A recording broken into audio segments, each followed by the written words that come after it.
আজকে আমার জন্মদিনে আমার প্রিয় বৌমা আমার জন্য আয়োজন করেছে বিরিয়ানি, রায়তা, পায়েস, চিকেন কারি, মিষ্টি 5 রকমের, স্যালাড, অনেক কিছুই আয়োজন করেছিল।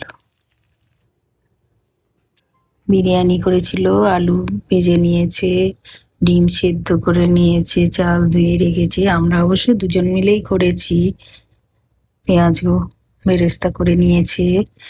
এদিকে ভাতটা বসিয়ে দিয়েছে, তেল আর গরম মশলা দিয়ে সামান্য নুন দিয়ে জলটা গরম হতে দিয়ে চাল দিয়ে বসিয়ে দিয়েছে। মাংসটা ম্যারিনেট করে রেখেছিলাম আদা বাটা, লঙ্কা বাটা, রসুন বাটা আর দই দিয়ে ভালো করে মেখে রেখে দিয়েছিলাম অনেকক্ষণ, প্রায় 1 ঘন্টা খানেক।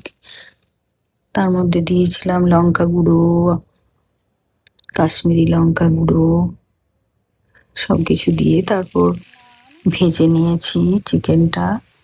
এবার রাইসটা হয়ে গেছে, নামিয়ে নিয়েছি। চিকেনটা ভালো করে কষে নিয়ে কম আঁচ করে সেদ্ধ হতে দিয়েছি।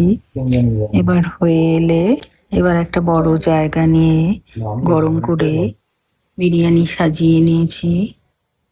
তলায় ঘি বুলিয়ে তেজপাতা দিয়ে ওপর থেকে চিকেন, রাইস দিয়েছি, সেদ্ধ করা আলু দিয়েছি, এরপর বেরেস্তা ছড়িয়ে দিয়েছি ওপর থেকে। বিরিয়ানি মশলা একটার পর একটা লেয়ার করে সাজিয়ে নিয়েছি সামান্য নুন মিষ্টি দিয়ে। এবার ওইভাবেই আবার একটা লেয়ার করে সবকিছু দিয়ে সাজিয়ে নিয়েছি। সব দিয়ে লেয়ার করে দিচ্ছিলাম। এদিকে বাটিতে গুলে রেখেছিলাম দুধের সাথে কেশর দিয়ে, আর দিয়েছিলাম কেওড়ার জল, মিঠা আতর, গোলাপ জল, সেটাও দিয়ে দিলাম। আরও একবার রাইসের ওপর বেরেস্তা দিয়ে নুন মিষ্টি দিয়ে ডিমগুলো সাজিয়ে নিলাম। তারপর মিঠা আতর, ঘি দিয়ে ঢাকনা দিয়ে বসিয়ে দিলাম কম আঁচ করে 20 মিনিট।